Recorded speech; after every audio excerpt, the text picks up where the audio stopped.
अस्सलाम वालेकुम students, Hafiz Nabeel Ahmed here business taxation के लेक्चर के साथ। आज का हमारा टॉपिक है इनकम फ्रॉम कैपिटल गेंस। इस चैप्टर में हम डिस्कस करेंगे कि कैपिटल गेंस क्या होते हैं, कैपिटल एसेट्स को डिस्कस करेंगे, fair market value as cost of capital asset, gain on disposal after 1 year, rate of tax for capital gains. Actually updated tax rate हैं, ये ऑलरेडी आपको प्रोवाइड कर दिए गए हैं। Tax on capital gain in certain cases, capital gain on disposal of securities, taxation of gain on securities, capital gains on immovable property,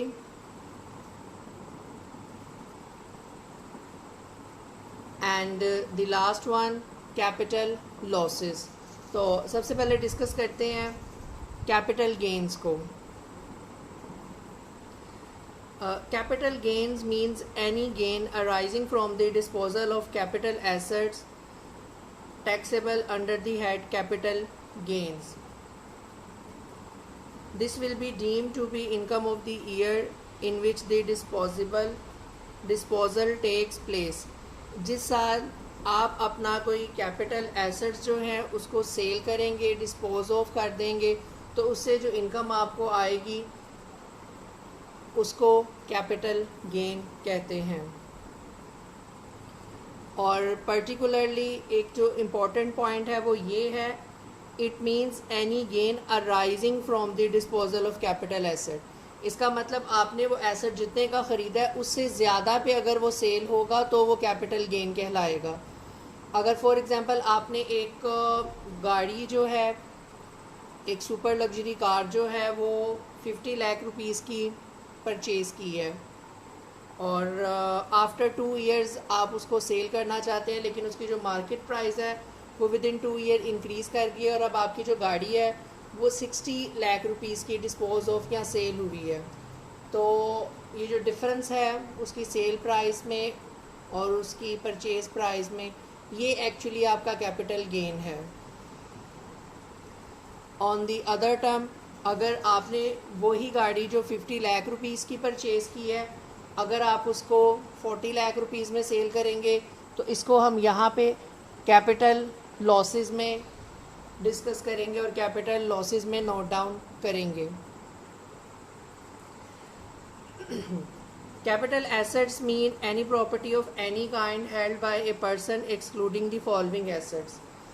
ये कुछ assets हैं, इनके अलावा अगर आपके पास कोई एसेट है तो वो कैपिटल एसेट्स कहलाएगा। Any stock in trade, consumable stores और रॉ मटेरियल। आपके गोदाम में कोई भी रॉ मटेरियल पड़ा हुआ है या कोई स्टॉक पड़ा हुआ है फिनिश गुड्स का, तो वो आपका कैपिटल एसेट नहीं है, वो आपकी इन्वेंट्री है। एनी डेप्रिसिएबल एसेट्स, ऐसे एसेट जो टाइम के साथ साथ जो है वो घटते जाते हैं, कम होते जाते हैं। जिस तरह आपका प्लांट है, मशीनरी है, व्हीकल्स हैं, ये सारी चीज़ें जो हैं इनको भी हम कैपिटल गेन्स में एडअप नहीं करते। मोस्टली जो आपकी सिक्योरिटीज़ होती हैं उनको, और आपकी जो इमूवेबल प्रॉपर्टी होती है, जैसे आपका कोई प्लॉट है या आपकी कोई फ्लैट है, कोई बिल्डिंग है,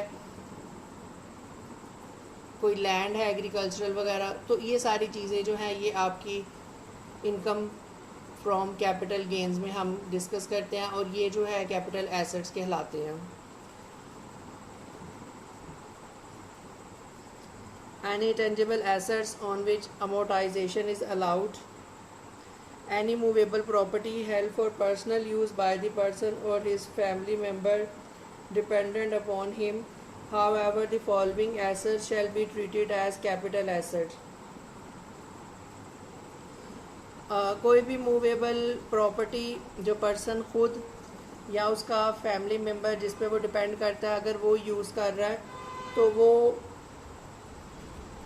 कैपिटल गेन में नहीं आएगी। लेकिन ये वाले जो एसेट्स हैं जो हम डिफ़ाइन करने लगे हैं ये कैपिटल गेन में इंक्लूड होंगे, कैपिटल एसेट्स में आएंगे। For example a painting, sculpture, drawing और अदर वर्क ऑफ आर्ट।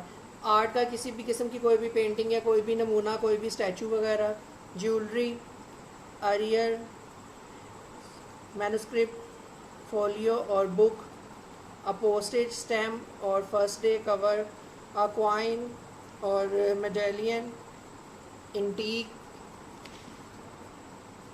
ये वो सारी चीज़ें हैं जो आपके कैपिटल एसेट्स में आएंगी.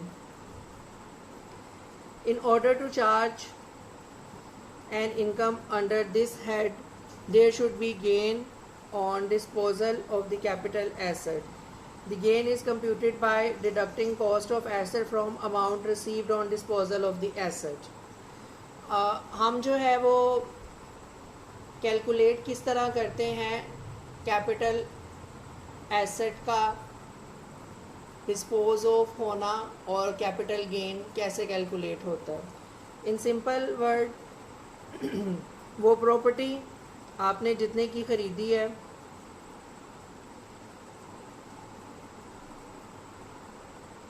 और वो प्रॉपर्टी आपने जितने की बेची है, दोनों का रिकॉर्ड आपके पास अवेलेबल है. डिस्पोजल ऑफ कैपिटल एसेट जो है, जितने की आपने वो सेल की है, उसमें से cost of the capital asset जितने की आपने वो ख़रीदी थी उसको आप माइनस कर देंगे तो आपके पास gain on disposal of capital asset निकल आएगा.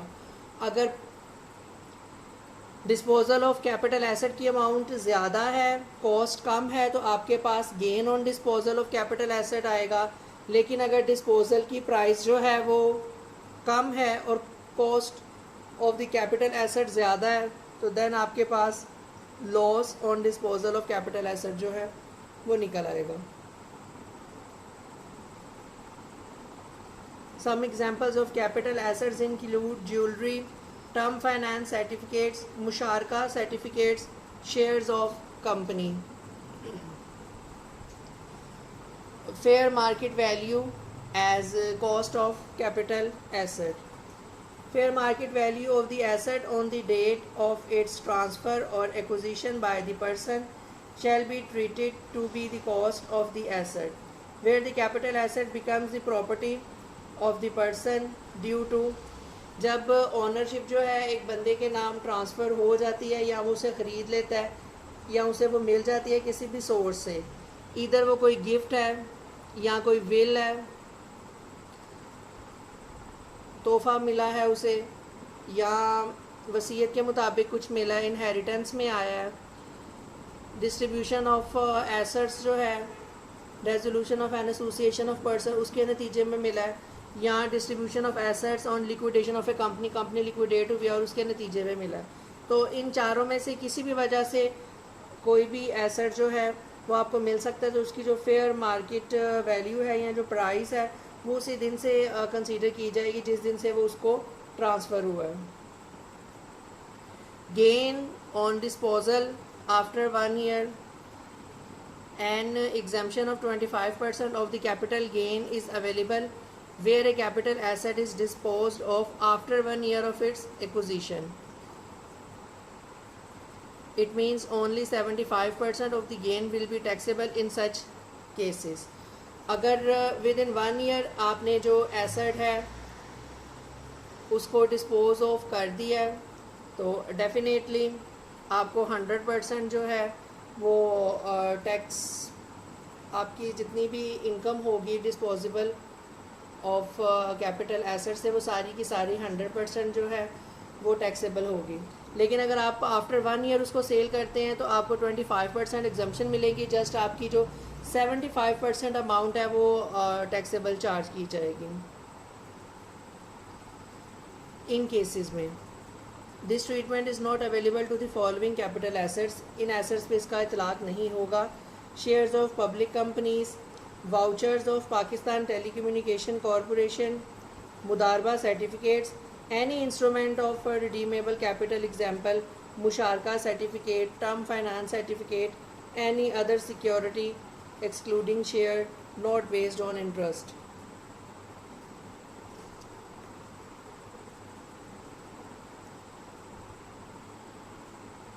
Rate of tax for capital gains are different for different items.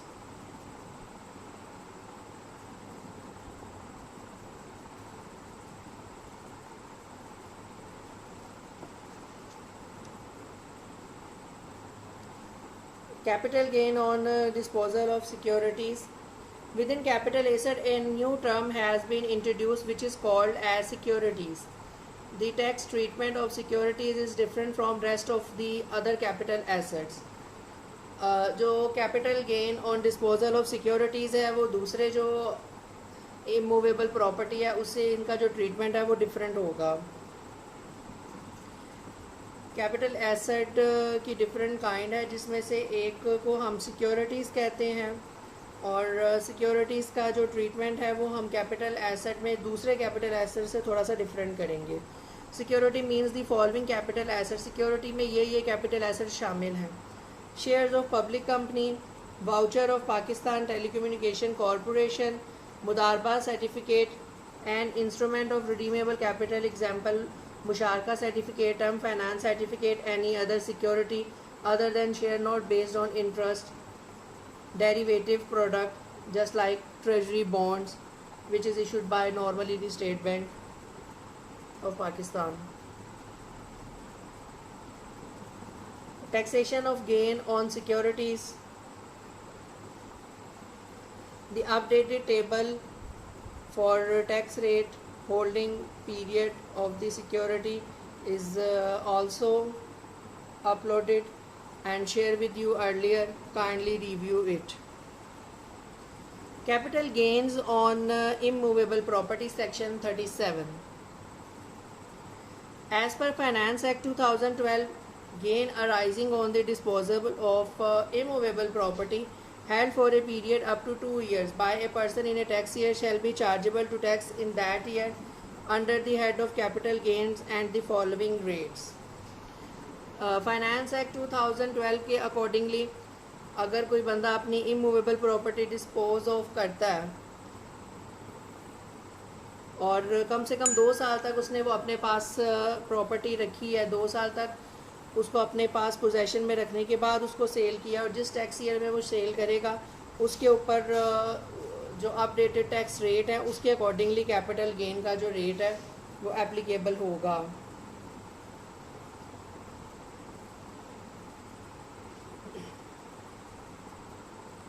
अगर वो अप टू 1 ईयर रखेगा तो 10%, more than 1 year less than 2 year रखेगा तो 5%, और अगर मोर देन 2 ईयर रखेगा तो कैपिटल गेन्स जो है वो एग्जेम्प्टेड फ्रॉम टैक्स होगा.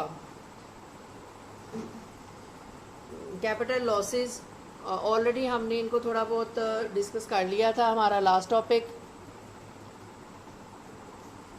Subject to the ordinance in computing the amount of a person chargeable to tax under the head capital gains for a tax year, a deduction shall be allowed for any loss on the disposal of capital asset by the person in the year. Ordinance के accordingly अगर कोई बंदा जो है वो उसको कोई capital loss हुआ है ड्यूरिंग द ईयर तो वो कैपिटल गेन्स के हेड के अंदर उस लॉस को एड अप कर सकता है, शो कर सकता है. No loss shall be deducted under this section on the disposal of a capital asset where a gain on the disposal of such asset would not be chargeable to tax. अगर तो उसका जो gain है वो chargeable to tax है then उसका loss भी जो है वो आप मेंशन कर सकते हैं इस हेड ऑफ अकाउंट में. अगर वो एसेट जो है वो चार्जेबल टू टैक्स नहीं है तो आप उसका जो लॉस है वो भी इस सेक्शन में मेंशन नहीं कर सकते. The loss arising on the disposal of a capital asset by a person shall be computed in accordance with the following formula. जो डिस्पोजल ऑफ एसेट है पर्सन का उसका जो लॉस है वो आप इस तरह से कैलकुलेट कर सकते हैं. Cost of the asset minus consideration received by the person on disposal of the asset.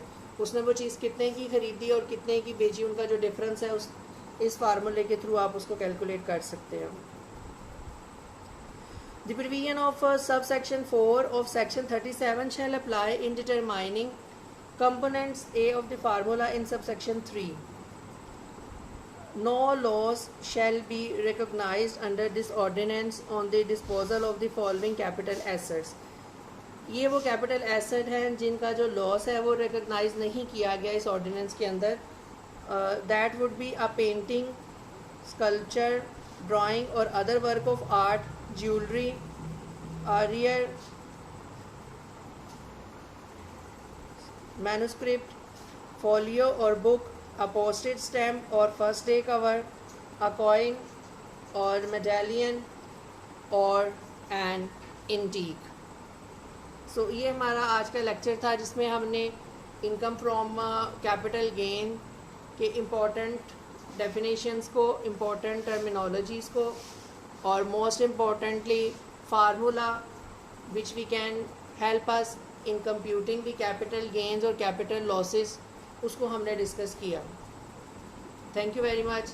And of today's lecture.